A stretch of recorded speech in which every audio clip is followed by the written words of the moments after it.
Alright, this video is about this video on YouTube called Bruce Lee's only real fight ever recorded. Um, and this is video of him sparring. And it's not a real fight, but it's just, the video's not labeled properly, but that's just what it's labeled. But it's not a real fight, it's just sparring. And Bruce Lee, you could check the video out. I'll put the link in the description section of this video if you haven't already seen it. But I've seen a lot of stuff from Bruce Lee, and this is a new video for me. I never seen this video before. One of my students was the one who showed it to me for the first time, and then I never spoke about it, but now is the time I'm speaking about it. So basically, it's not a long video, maybe like 2 minutes long, if that. And Bruce Lee and the person he's sparring with, they have full equipment on. Like Bruce Lee, they both have helmets on, they both got chest guards on, they both got gloves on. And I just want people to use this as another source of evidence to understand his art, and to understand that what he did is not, what's going on in MMA and cage fighting. Okay, so first you got all his movies and what he was teaching in the movies, right? As far as the choreographed fight scenes are concerned, the use of weapons, fighting multiple opponents, he is very controlled with his techniques. He wasn't a wrestler, he wasn't a ground fighter, he was just a martial artist. You look at this sparring video, first on, they have full equipment on. So he wasn't sparring like this without equipment. Okay, so that's one observation. Next one is he wasn't grounding and pounding at all. He was not fighting like a wrestler at all. The whole fight remained standing up. He never at one time ever was on the ground on his back, or was he ever, mounted on top of the person that he was sparring with. Okay. He did take the person down with the throw, and then he did strike the person one time while the person was on the floor. So he maintained dominant control the whole time. And it was basically, it wasn't a point sparring match either.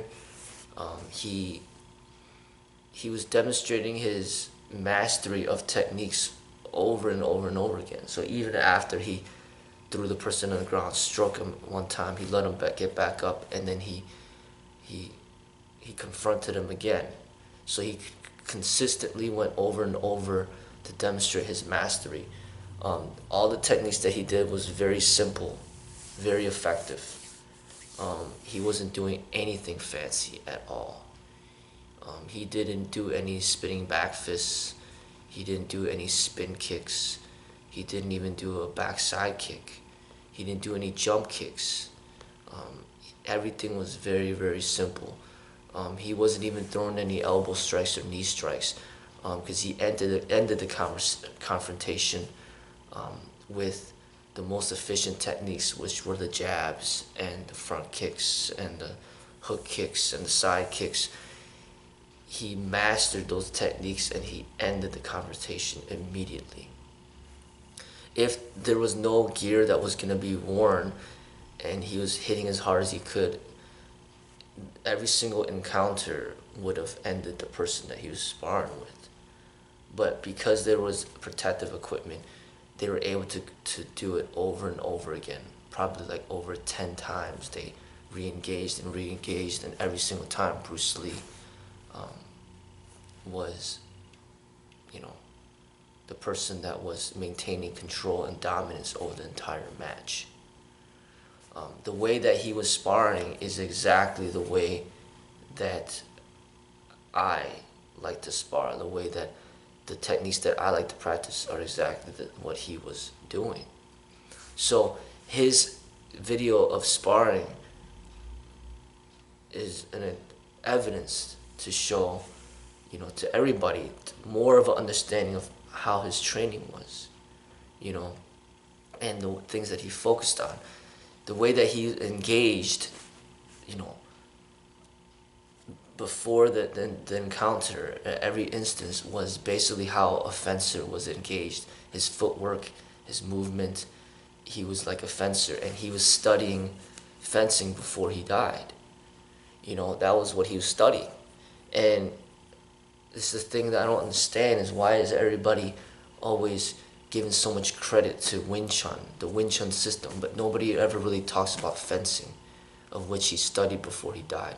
Nobody really talks too much about him studying Muhammad Ali before, they always talk about the Wing Chun. But he was learning from all these different systems, all these different ways to enhance his expression. And it's clear that he was using fencing tactics during the entire engagement, especially from the beginning engagement. So it supports everything that I do and what I practice and the way that I spar and the techniques that I do. It's an extension of what he was expressing. The way that he sparred is exactly how I like to spar, but I just don't like to use all that equipment, that they were using. But people should put this sparring video that he has out there, put all his movies and all his choreographed fight scenes, analyze that, and then also analyze all his written work, all his books. And you'll see that Bruce Lee clearly was not a ground fighter. He was not a jiu-jitsu guy, a BJJ guy. He wasn't a wrestler. He wasn't a taekwondo guy. He wasn't an aikido guy. He wasn't a judo guy.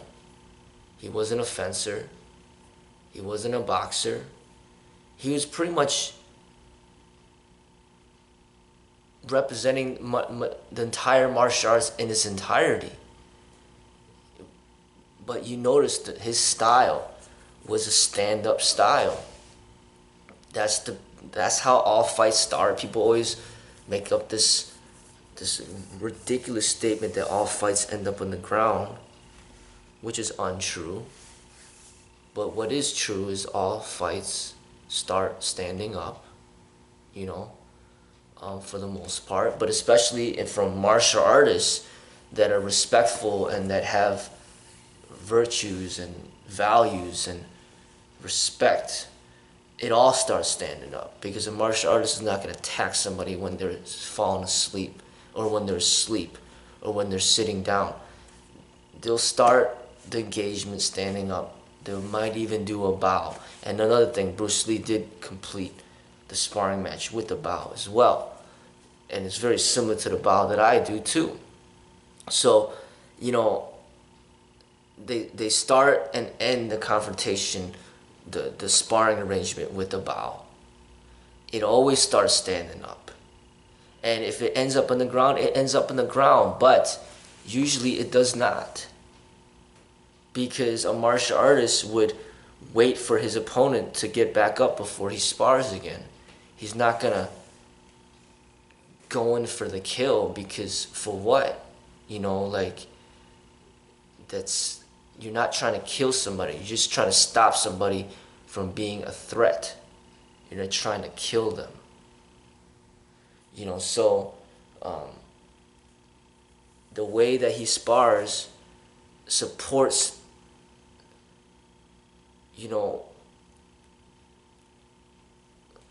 my work. And also what I'm trying to say, that Bruce Lee was not an MMA fighter. He was not the father of MMA. And another thing, none of this sparring match did not happen in a cage. Okay? It did not happen in a cage. He had full body armor protection.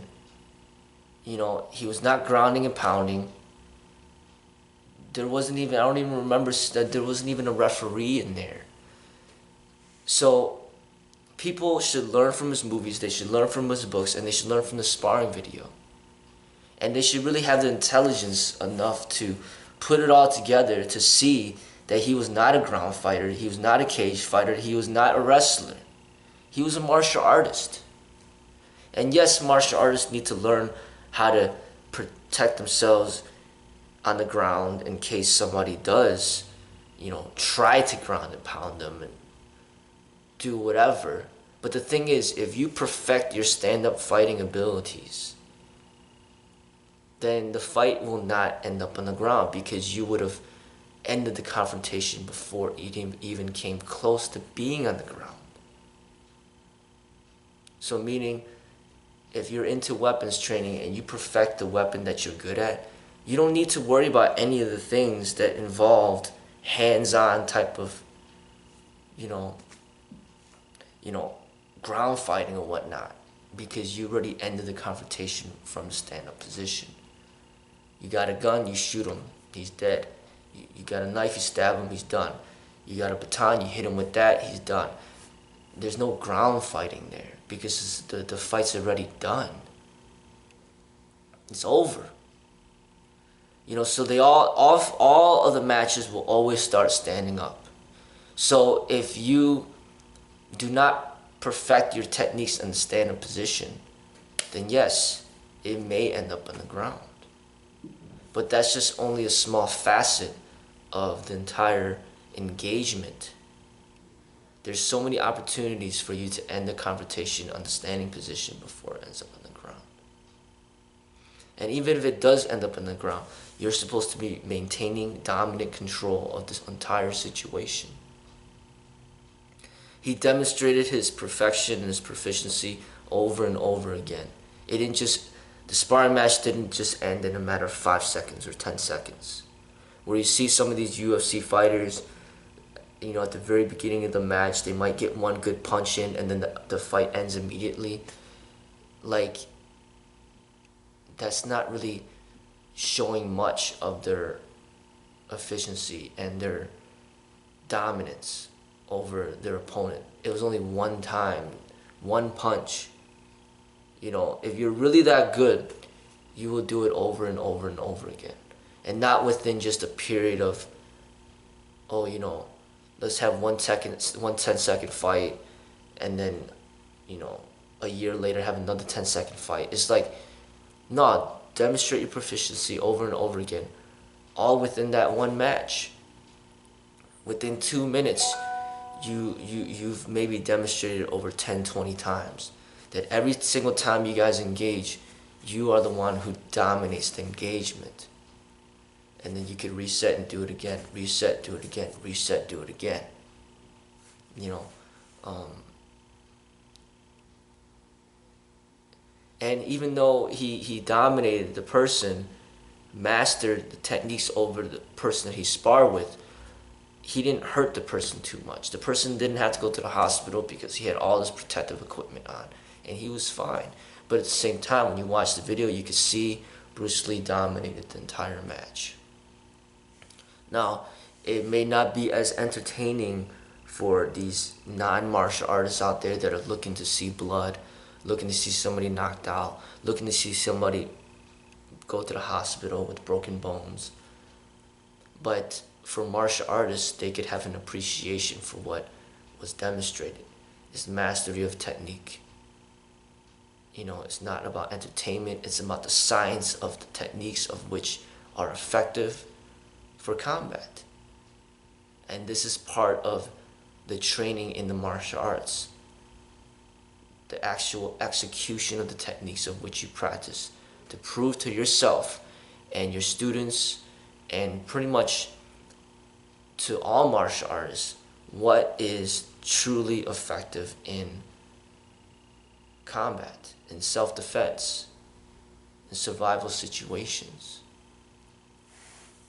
You know, so Bruce Lee didn't really speak much about, in his movies, he didn't really speak that much about what martial arts really is. He showed it through nonverbal and, you know, expression. He expressed it nonverbally. You know, when he's sparring with Chuck Norris, when he's when he was fighting with Chuck Norris in the movie, with Kareem Abdul-Jabbar, with Danny Insano, with all these fight scenes, he was expressing it non-verbally what martial arts is. And then he expressed it non-verbally in this sparring video. And then you gotta read his books to really understand what he saw martial arts to be.